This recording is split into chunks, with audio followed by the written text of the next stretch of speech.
Sa buong buhay niya, isang nilalang lang ang natira mula sa mundong minahal niya. Pero isang araw, pati ang huli niyang alaala sa Krypton, muntik nang mawala. At kasabay nito, isang batang babae ang dumating. Dahil pinatay ang taong pinakamamahal niya. At gusto niyang managot ang salarin. Ngayon, 2 taong parehong nawala ng tahanan. Ang maglalakbay sa buong kalawakan para hanapin ang isang mamamatay tao. Pero habang papalapit sila sa kanilang target, mas nagiging delikado ang kanilang misyon. Dahil kapag nawala na ang lahat sa isang bayani, ano pa ang pipigil sa kanya para maghiganti? Sa loob ng isang spaceship, si Crypto, ang aso, ay tumalon sa kama upang gisingin ang kanyang amo, si Kara, na gumugo ng gabi sa pag-inom at ngayon ay may matinding hangover. Ngayon ang kanyang kaarawan at ang kanyang pinsan na si Clark ay nagpadala sa kanya ng isang video message, ngunit pinatay niya ito. Pagkatapos ay pinalipad ni Kara ang kanyang spaceship patungo sa ibang planeta at ginugol ang buong araw sa pag-inom at pagsasaya. Nang magising siya na may isa na namang nakamamatay na hangover, lumipad siya patungo sa pinakamalapit na dilaw na araw. Bilang isang alien mula sa planetang Krypton, nakuha ni Kara ang kanyang mga kapangyarihan mula sa mga dilaw na araw na agad din siyang pinagaling. Upang lalong malasing, pumunta siya sa mga planeta na walang ganitong mga araw. Sa kasamaang palad, wala na ang kanyang planetang pinagmulan, kaya si Crypto na lamang ang kanyang kaibigan. Sa planetang Holzer, isang spaceship ang lumapag sa harap ng isang bahay sa gitna ng kawalan na gumising kay Ruthie.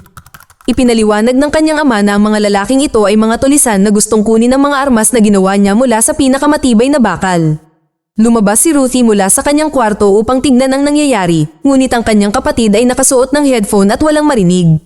Pumasok ang pinuno ng mga tulisan na si Crane sa kusina at kinain ng pie ng mag-asawa habang binibigyan siya ng ama ng susi sa kamalig gamit ang lahat ng kanyang pinaghirapan sa buhay.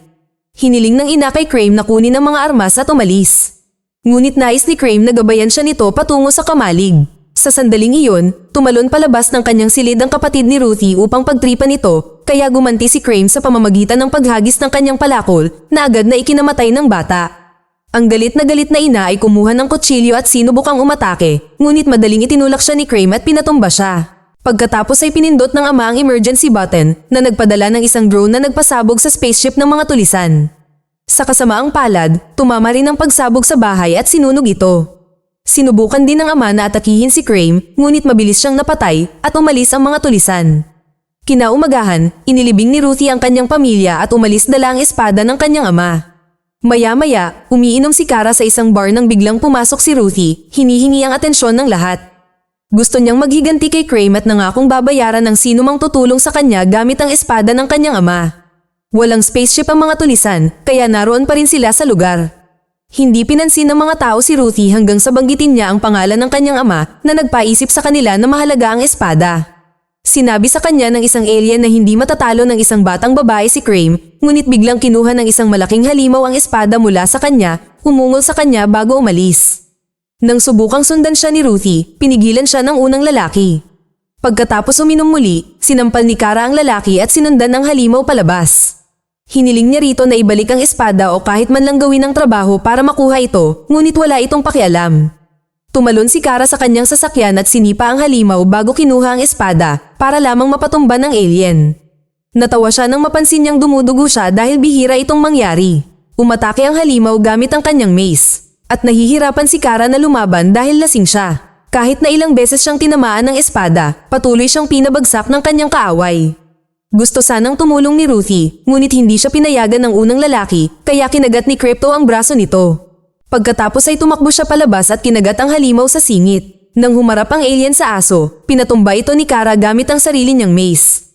Matapos ibigay kay Ruthie ang espada, umalis si Kara. Kinabukasan, nagising si Kara at natuklasang may naiwang nakatusok pa rin sa binti niya dahil sa away, kaya't masakit niya itong hinugot. Sa sandaling iyon, nakatanggap siya ng tawag mula kay Clark na nag-aalala para sa kanya. Sa tingin niya ay hindi mabuti ang palaging lasing at hiniling niya na sana ay mamuhay ito sa mundo kasama niya. Ipinaalala ni Kara sa kanya na wala siyang mga tao kahit saan at ibinaba ang telepono dahil may kumakatok. Natagpuan ni Kara si Ruthie sa kanyang pintuan at humihingi ng tulong.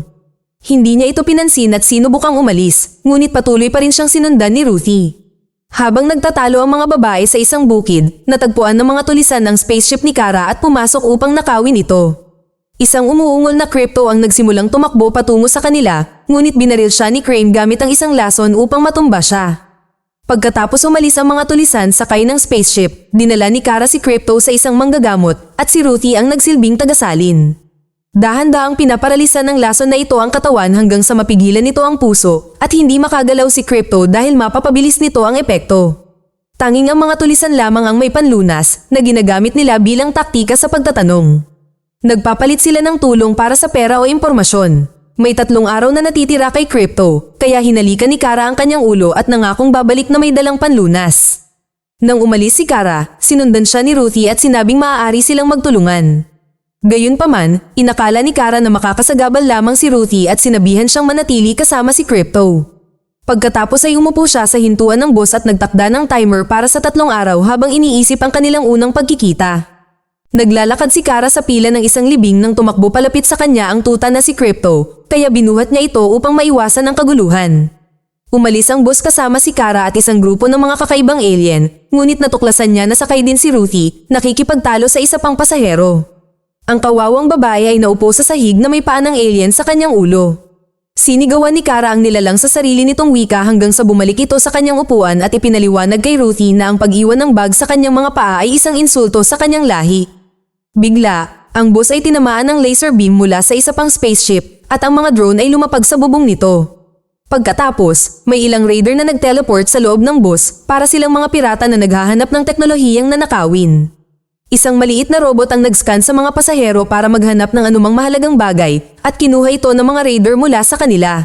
Sino mang tumangging makipagtulungan ay makukuryente. Ibinigay ni Kara sa kanila ang kanyang relo at sinubukang kumbinsihin silang huwag kunin ang espada ni Ruthie. Ngunit ninakaw pa rin nila ito. Pagkatapos, inasar ni Kara sila at isiniwalat na ninakaw niya ang teleportation device ng isang raider. Nang sinubukan nilang atakihin siya, nag-teleport siya at naging dahilan upang makuryente ng robot ang isang raider. Ninakaw ni Ruthie ang kutsilyo ng isa pang pasahero at sinaksak ang robot para sirain ito. Nagpalitan ng ilang suntok si Kara sa isa sa mga raider bago nag-teleport na naging dahilan upang magbanggaan ang 2 kalaban. Habang nagpapatuloy ang laban, patuloy na nag-teleport sina Kara at ang mga raider sa buong bus. Kalaunan, inihulog ng isang raider si Kara sa isang vault kaya hiniling niya sa driver na dalhin siya sa pinakamalapit na dilaw na araw. Sa kasamaang palad, hindi gumagana ang makina. Isang desperadong si Kara ang nagnakaw ng suot ng isang astronaut, ngunit bago pa niya maisuot ang helmet, binuksan ng isang raider ang pinto at itinulak si Kara palabas sa kalawakan. Umalis ang mga raider sa spaceship habang lumulutang si Kara, nagsisimulang lumitaw ang hamog na nagyelo sa kanyang katawan. Sa sandaling iyon, sumikat ang isang dilaw na araw sa malapit at sa wakas ay nabawi ni Kara ang kanyang mga kapangyarihan. Sa napakabilis na bilis, inalis niya ang lahat ng drone mula sa bus. Tumugon ang mga raider sa pamamagitan ng pagpapaputok ng laser sa kanya na nagpalipad sa kanya patungo sa ilang mga kalat. Lumipad lang palayo si Kara, kaya sinundan siya ng mga raider habang patuloy silang nagpapaputok ng kanilang mga laser. Nang malapit na siya sa araw, nagpaputok si Kara ng laser mula sa kanyang mga mata upang harangan ng mga raider na mabilis na natalo ito at sinira ang armas. Ginamit ng mga raider ang iba pang mga laser beam. Gayunpaman, madaling naiwasan silang lahat ni Kara at sinimulang sirain ang kanilang spaceship gamit ang kanyang super strength. Matapos maibalik ang kanilang mga gamit, itinulak ni Kara ang boss hanggang sa interplanetary rest stop kung saan sa wakas ay pumayag siyang isama si Ruthie. Dahil walang nakakaalam tungkol sa mga bandido, nagpa siya si Kara na tanungin ang mga raider. Nakatali sila sa mga upuan ng bus at ginamit ni Kara ang kanyang laser malapit sa kanilang mga ulo. Sa pag-aakalang papatayin ni Crane si Kara para sa kanila, sinabi sa kanya ng mga magnanakaw na nasa Bilquis siya, isang planeta na malapit ng mamatay dahil sa mga digmaang atomika. Kalahati ng populasyon ay wala na, kaya ang mga tao mula sa buong kalawakan ay karaniwang naglalakbay doon upang mangolekta ng natitirang mga mapagkukunan. Gayunpaman, ang mga tulisan ay pumunta sa Bilquis upang dukutin ang mga batang babae dahil ang kanilang lahi ay pawang mga lalaki. Sunod, huminto si Kara sa isang tindahan at bumili ng isang espesyal na kwelyo para kay Ruthie na nagbibigay sa kanya ng spacesuit sa pamamagitan lamang ng pagpindot ng isang buton. Ilang sandali pa ay nakarating sila sa Bilquis na may dilaw na araw. Naglakad ang dalawa sa isang malilim na kapitbahayan hanggang sa makahanap sila ng isang bar kung saan lahat ay nakatingin sa kanila ng may pag-iingat. Isang alien ang umupo sa tabi nila at sinubukang bilhin si Ruthie, ngunit hinila siya ni Kara palapit at nagtanong tungkol sa mga tulisan. Pagkatapos ng maikling pagtatalo, sumang-ayon silang ayusin ito sa pamamagitan ng arm wrestling. Natalo ni Kara ang lalaki sa isang segundo, kaya sumubok ang isang mas malaking lalaki at nabali ang kamay nito. Binunot ng lahat ang kanilang mga baril at itinutok ang mga ito sa kanila, kaya sinabihan ni Kara si Ruthie na umupo sa isang ligtas na lugar at binigyan ng pagkakataon ang mga lokal na umalis. Dahil walang gumagalaw, sinimulan silang bugbugin ni Kara. Wala sa kanilang mga laser beam ang magawang saktan siya. At ang kanyang bilis ay nagbigay daan sa kanya upang lumipat mula sa isang kalaban patungo sa isa pa sa loob ng ilang segundo. Nang matapos siya, lahat ng mga kalaban ay nakaalis na sa bar. Tinanong ni Kara ang mga server kung may alam sila tungkol sa mga bandido, ngunit naantala siya ng isang misteryosong lalaki sa likuran. Ang pangalan niya ay Lobo at kilala siya sa pagpatay sa buong planeta nito. Hindi pinansin ni Ruthie ang mga babala ni Kara, nilapitan niya si Lobo upang yayain itong magtulungan. Binuhat siya ni Lobo at pinagbantaan, kaya agad na pumagitan si Kara sa pamamagitan ng pagpapanggap na sila ay dalawang babae lamang na nagbabakasyon. Ininis niya ng husto si Lobo kaya umalis ito. Pagkatapos, dinala ng mga server sina Kara at Ruthie sa kanilang tahanan, sinabihan silang magpahinga doon dahil magdadala sila ng isang kaibigan na tutulong sa kanila sa mga bandido. Habang naghihintay sila, sinubukan ni Ruthie na mas kilalanin ang kanyang bagong kaibigan, kaya ibinahagi ni Kara ang kanyang kwento. Sa Krypton, sinubukan ng kanyang ama at tiyuhin na balaan ng konseho na ang core ng planeta ay hindi matatag, ngunit walang nakinig. Noong araw na sa wakas ay nagsimulang gumuho ang planeta, tumakbo ang mga magulang ni Kara sa ligtas na lugar at nakita ang pod ni Clark na lumilipad palabas. Nagtago ang mga lokal sa ilalim ng isang force field na nagangat ng isang bahagi ng planeta na lumikha ng isang lumulutang na kolonya bago pa man masira ang iba pang bahagi ng mundo. Ipinanganak si Kara makalipas ang 8 taon at ginugol ang kanyang buong pagkabata sa kolonya na may masayang buhay. Kalaunan, nagkasakit ng malubha ang kanyang ina. At nalaman nila na nang ang kolonya ay nahiwalay sa planeta, inilantad nito ang isang mineral na tinatawag na kryptonite.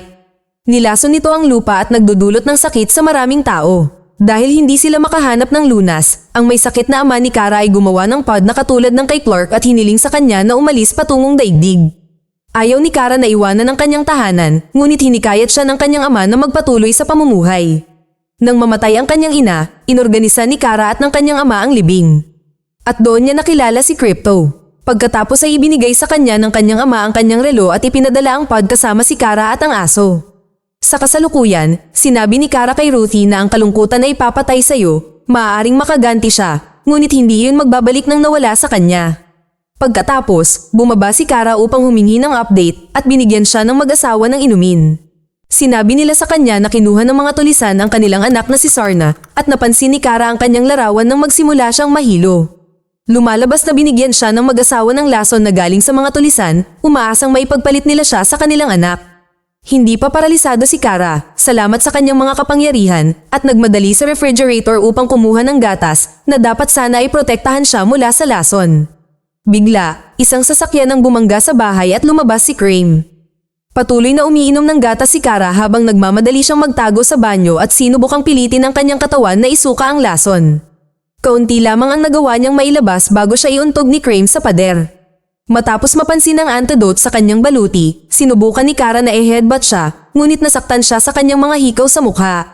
Nang muli siyang nayanig, ninakaw ni Kara ang antidote bago siya itinapon ni Crane sa pader. Sinipa siya ng isa pang tulisan, dahilan para mabitawan niya ang antidote ngunit sa mukha rin. Ngayong wala na ang lason, mas maayos na ang pakiramdam niya at mabilis niyang binugbog ang 2 tulisan sa silid. Sa kasamaang palad, kinuha ni Crane ang antidote bago pa niya marinig ang sigaw ni Ruthie. Sumugod si Kara sa sahig at nakita ang isang grupo ng mga tulisan na sinusubukang dukutin si Ruthie. Agad niya silang binugbog, madaling hinarangan ng kanilang mga armas at ginamit laban sa kanila. Muntik nang madala si Ruthie, ngunit inihagis ni Kara ang armas sa kidnapper para ibagsak ito at iligtas siya. Mas marami pang tulisan na paakyat sa hagdan, kaya sinunggaban ni Kara si Ruthie at lumipad palabas ng bintana. Dahil nagsimulang magpana ang mga kalaban sa kanya, kinailangan niyang umiwas sa kanila at tumama sa isang gusali. Mabuti na lang at mabilis siyang nakabawi at nagawa nilang lumapag sa isang bubong. Sa sandaling iyon, dumating si Lobo at sinimulang putulin ang mga bagay na nakasabit sa spaceship ng tulisan. May ilang debris na nagdulot ng pagsabog at nasalo ni Crane ang isang tangke na itinapon niya bago uminom ng gatas.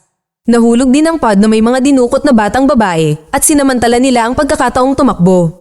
Sinubukan ulit silang hulihin ng mga tulisan, kaya bumalik si Kara para tumulong. Sino mang tulisan na sumusubok na manghuli ng babae ay sinusuntok o tinatamaan ng laser beam sa loob ng ilang segundo. Sa bubong, sinubukan ni Ruthie na bumaba, ngunit nakasara ang pinto, kaya tumalon siya sa mga gusali kasabay ng pagpapaputok ni Lobo ng rocket na nagdulot ng isang malaking pagsabog. Nandito si Lobo para hulihin ang isang tulisan na may pabuya sa ulo at ibinato ang kanyang armas sa lalaki. Mabilis na kumilos si Kara para agawin ang babaeng karga niya bago ito mahulog. Pagkatapos ay itinali ni Lobo ang lalaki sa kanyang bike at binangga ang iba pang mga tulisan habang kinakaladkad ang lalaki sa lupa. Bigla, isang tulisan ang nagpaputok ng harpoon gamit ang lubid na siyang nagpabagsak kay Lobo mula sa kanyang bike. Nagpatuloy ang labanan at ngayon ay sabay-sabay na binubugbog ni Kara at Lobo ang mga tulisan. Malinaw na may kalamangan si Kara sa kanyang mga superpower, ngunit hindi rin nagpapahuli si Lobo gamit ang kanyang mga armas. Nang subukang tumakas ng wanted na tulisan sakay ng bike ni Lobo. Pinigilan niya ito sa pamamagitan ng muling paghagis ng kanyang armas sa kanya. Nang ligtas na ang lahat ng mga babae, lumipad pataas si Kara para hanapin si Crane. Samantala, nakatakas si Sarna at sinundan siya ni Crane, hindi niya namalayan na sinusundan din sila ni Ruthie. Nagtago si Sarna sa ilalim ng ilang mga kalat, kaya yumuko si Crane upang hanapin siya, naiwan ang kanyang likod na nakalantad. Sinubukan ni Ruthie na samantalahin ang pagkakataon na patayin siya, ngunit bigla siyang hinarap ni Kara at nahulog sila mula sa gusali. Nang bumalik si Kara sa bubong, wala na ang lahat. Sa kalye, nahuli ni Crane si Sarna. Tumakbo ang kanyang mga magulang upang tulungan siya, ngunit mabilis silang pinatay ni Crane gamit ang kanyang espada. Nang umiyak si Sarna, pinatahimik din niya ito. Kinuha ng spaceship ng mga tulisan si Crane at nawala ito sa isang portal bago natagpuan ni Kara ang bangkay. Di nagtagal ay dumating din si Ruthie at sinigawan si Kara, sinasabing patay na si Sarna dahil hindi siya pinayagan ni Kara na patayin si Crane. Nagkaroon ng pagtatalo nang sabihin ni Kara na hindi niya hahayaang pumatay si Ruthie dahil guguluhin siya nito habang buhay. Sinabi ni Ruthie na kahit papaano ay may nararamdaman siya, hindi tulad ni Kara, na tumatakas mula sa kanyang mga problema at nilunod ang kanyang nararamdaman sa alak. Nalulula sa emosyon at masasamang alaala, lumipad si Kara patungong kalawakan at sumigaw ng nakakapangilabot. Pagkatapos, bumalik si Kara sa planeta, kung saan itinulak at pinagbantaan niya ang lahat hanggang sa pumayag silang dalhin siya sa mga tulisan, bagamat kailangan niyang takpan ang kanyang ulo. Nakita ito ni Ruthie mula sa dilim at sinundan sila. Habang nasa biyahe, ginamit ni Kara ang kanyang X-ray vision para tingnan ang kanyang relo. Iniwan ng mga alien si Kara sa gitna ng isang bukid, kung saan bigla siyang nakaramdam ng matinding pagkahilo. Lumalabas na dinala siya sa planetang Barrington, na may parehong berde at dilaw na araw. Lumalabas na ngayon ang berde, at agad na bumagsak si Kara, ngunit sa kanyang pagkahilo ay nakita niyang may humihila sa kanya palayo. Habang siya ay nahimatay, naalala ni Kara ang araw na lumapag ang kanyang pod sa Earth at natagpuan siya ni Clark. Hindi ito nagsasalita ng Kryptonian, kaya noong una ay hindi sila makapag-usap. Nangako si Clark na magugustuhan niya ang lugar na iyon, ngunit nagambala siya ng magising ang kanyang mga kapangyarihan. Pagkalipas ng ilang araw, kinasusuklaman ni Kara ang ingay ng lungsod at hindi pa rin siya komportable. Sa kasalukuyan, nagising si Kara sa isang kuweba at natuklasan na si Ruthie ang nagligtas sa kanya. Ipinaliwanag ng babae na itinapon ni Crane ang spaceship ni Kara at natagpuan niya ang kanyang suit, ngunit ayaw ito ni Kara at ang iniisip na lang niya ay si Crypto. Humingi rin ng tawad si Ruthie sa kanyang naging ugali kanina at nagpasalamat kay Kara sa pagsama sa kanya. Pagkatapos, pumunta si Ruthie sa pampang upang kumuha ng tubig at nakita ang isang tulisan na naghuhugas ng pinggan. Sa kasamaang palad, may isang tao sa likuran niya na nagpabagsak sa kanya. Ilang sandali pa, nagising si Ruthie sa isang selda sa spaceship ng mga tulisan. Sinubukan niyang umakyat sa mga rehas upang makatakas, ngunit naipit ang kanyang suit. Nasa katabing selda si Lobo at naghagis ng isang bagay upang i-disable ang suit upang makababa si Ruthie. Ipinaliwanag din niya na lahat ng rehas ay may lason. Pagkatapos ay pumasok si Crane sa selda upang mag-alok ng kasunduan. Kung sasabihin sa kanya ni Ruthie kung nasaan si Kara, hahayaan niya itong mabuhay. Tumugon si Ruthie sa pamamagitan ng pagdura sa kanyang mukha, kaya inanunsyo ni Crane na mamamatay siya bago matapos ang araw. Ilang sandali pa, naiyak si Ruthie at inanunsyo na handa na siyang makipag-usap. Pumasok ang isang gwardiya sa selda upang lagyan ng kadena ang kanyang mga pulso, kaya tumalon si Ruthie sa kanya at ipinulupot ang kadena sa leeg nito. Nanatili ang kanyang mga paa sa rehas upang maiwasan ang lason at ibinaba ang mga kadena upang iuntog ang ulo ng gwardiya sa dingding na siyang nagpatumba sa kanya. Pagkatapos ay kinuha ni Ruthie ang mga susi ng gwardiya at pinalaya ang sarili. Pinuri ni Lobo ang kanyang lakas ng loob at kinukumbinsi siyang palayain din siya sa pamamagitan ng pangakong tutulong sa mga tulisan. Dumaan siya sa pasilyo upang hanapin ang kanyang mga armas habang si Ruthie ay pumapasok sa mga lagusan ng hangin. Pagkatapos gumapang ng ilang sandali, lumabas siya sa imbakan ng armas, ngunit kinailangan niyang magtago nang pumasok ang isang gwardya upang umihi sa isang balde. Sa labas ng silid na ito, mas maraming dinukot na mga batang babae ang nakakulong sa isang selda. Kinuha ni Ruthie ang espada ng kanyang ama at umakyat muli sa lagusan bago pa siya makita ng gwardya. Sa kuweba, naalala ni Kara ang araw na binigyan siya ni Clark ng suit at ang pangakong ginawa niya sa kanyang mga magulang na patuloy na mabuhay. Sa sandaling iyon, lumubog ang berdeng araw at lumabas ang dilaw, kaya nagsimulang gumaling ang kanyang katawan. Samantala, umakyat si Ruthie sa tuktok ng spaceship at nadatnan ng mga tulisan na nagsasanay. Maingat siyang lumapit sa isang switch, ngunit nakita siya ni Crane at nagpana gamit ang lubid para hulihin siya. Pagkatapos ay kinuha niya ang espada nito at pinagbantaan siyang papatayin, ngunit sa sandaling iyon ay lumitaw si Kara sa kalangitan suot ang kanyang superhero suit.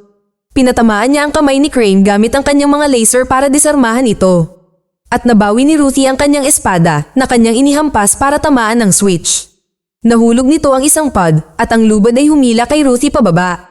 Sinundan ni Kara ng ilang beses si Crane at muntik nang makuha ang antidote, ngunit isang tulisan ang nagpabagsak sa kanya sa pamamagitan ng pagpapatama ng kanyang armas sa kanyang binti. Isa pang lalaki ang tumalon sa pod para atakihin si Ruthie, na sinaksak ang kanyang paa at naiwasan ang kanyang espada. Sa huli ay pumutol siya ng lubid, kaya medyo dumulas ang pod. Natumba ang lalaki at namatay, at nakabigti si Ruthie sa kanyang lubid, ngunit hindi magtatagal ang palaso. Samantala, tinanggal ni Kara ang kuko sa kanyang binti at ginamit ito para atakihin ang mga brigand. Pagkatapos ay nakipaglaban siya sa kanila ng mano-mano, ngunit natigilan siya ng isang palaso ng kryptonite ang tumama sa kanyang balikat. Agad na nanghina ang kanyang katawan at tinamaan siya ni Crane ng ilang karagdagang palaso na nagpabagsak sa kanya. Habang kumakalat ang kryptonite sa kanyang katawan, isang tulisan ang naghanda para patayin siya, ngunit bigla siyang napatay ni Lobo. Ngayon ay maaari nang tanggalin ni Kara ang mga palaso at pinaputukan niya ng kanyang mga laser si Crane nang umatake itong muli. Mabilis na napatay ni Lobo ang isang gwardya bago binuhat si Crane, handa na ring patayin ito. Sinubukan siyang pigilan ni Kara, ngunit nais ni Lobo na ibigay kay Ruthie ang kanyang paghihiganti, kaya itinapon niya si Crane palabas ng spaceship. Gayunpaman, nagawa ni Crane na kumapit sa lubid ni Ruthie. Pagkatapos, umalis si Lobo sakay ng kanyang bike, kaya patuloy na nilalabanan ni Kara ng mag-isa ang mga tulisan. Habang lumilipad palayo si Lobo, naghagis siya ng maraming pinsala, at sinubukan ni Kara na lumipad palayo, ngunit nanghihina pa rin siya at lumapag sa isang pod. Pinalibutan ng mga tulisan si Kara, na nahulog sa loob ng pod at nakipaglaban sa maraming kaaway ng sabay-sabay. Sa kanilang pagpupumiglas, isang switch ang pinindot at ang pod ay nahulog sa lawa. Ngayon, kinailangan ni Kara na labanan ng kanyang mga kaaway sa ilalim ng tubig. Kasabay nito, sinubukan ni Crane na abutin si Ruthie na mabilis na gumulong palayo sa kanya. Pagkatapos ay umakyat siya upang hawakan ang pod, kaya naghintay si Ruthie hanggang sa ang spaceship ay sapat na malapit sa lupa upang ligtas na tumalon pababa. Pagkatapos ay bumangga ang spaceship sa isang bundok, ngunit nahulog si Crane bago pa siya masaktan. Ngayon, ang gumuguhong spaceship ay gumugulong pababa ng bundok, kaya kinailangan ni Crane at Ruthie na tumakbo. Sa ilalim ng tubig, ginamit ni Kara ang kanyang mga laser upang sirain ang pod at lumipad ng mataas sa kalangitan. Dahil sa araw, ang mga huling piraso ng kryptonite ay nawala sa kanyang katawan. Pagkatapos ay mabilis siyang lumipad upang iligtas si Ruthie habang si Crane ay nakalibing sa ilalim ng mga bumabagsak na debris. Sa kasamaang palad, nakaligtas siya at nakita si Kara na bumalik upang hanapin ang mga dinukot na batang babae sa loob ng spaceship. Ang mga nakaligtas na bandido ay lumabas sakay ng mga bike at tangke upang palibutan si Ruthie. Lumapit si Crane at hinamon siya na patayin siya. Sa loob ng spaceship, pinigilan ni Kara ang isang tangke sa pagdurog sa hawla kasama ang mga batang babae, pagkatapos ay nagbukas siya ng butas sa dingding gamit ang kanyang mga laser. Habang tumatakbo ang lahat ng mga batang babae, sinubukan ni Crane na atakihin si Ruthie, ngunit siya ay hinarang ni Kara na walang awa na binugbog siya. Pagkatapos ay lumipad siya sa mga tangke at inihagis ang mga bike na nagresulta sa mga pagsabog. Ang natatanging bilis ni Kara ay ipinagtanggol si Ruthie mula sa bawat tulisan na humahabol sa kanya. Ginamit pa ang kanyang sariling katawan bilang kalasag upang protektahan siya mula sa isang pagsabog. Ang huling nabubuhay na lalaki ay binaril ng mga batang babae gamit ang isang kanyon mula sa isang tangke. Ngayong tapos na ang kaguluhan, tumakbo si Ruthie kay Crane at naghanda na patayin ito. Gayunpaman, ipinaalala sa kanya ni Kara na ang paghihiganti ay maglalagay sa kanya sa isang madilim na landas na hindi na niya kailanman mababawi. Pagkatapos ng ilang pag-aatubili, tumakbo si Ruthie upang yakapin si Kara at sa wakas ay hinayaan ang kanyang sarili na magkaroon ng breakdown dahil sa pagkamatay ng kanyang mga magulang. Pagkatapos lumayo si Ruthie, pinatay ni Kara si Crane gamit ang dalawang saksak, isa para kay Crypto at isa para kay Sarna. Pagkatapos ay kinuha niya ang antidote at agad itong dinala kay Crypto, na agad na gumaling at tumalon sa kanya ng may pagmamahal. Maya-maya, sinabi ni Ruthie kay Kara na titira siya sa kanyang tiyahin at magsisimula itong gumawa ng mga espada tulad ng kanyang ama. Nagpaalam na si Kara at lumipad pabalik sa daigdig kasama si Crypto upang sorpresahin si Clark dala ang isang malaking balita. Handa na rin silang tumira doon. Mag-subscribe para sa higit pang mga video na tulad nito, i-on ang notification at mag-iwan ng like para matulungan ang aming channel. Salamat sa panunood.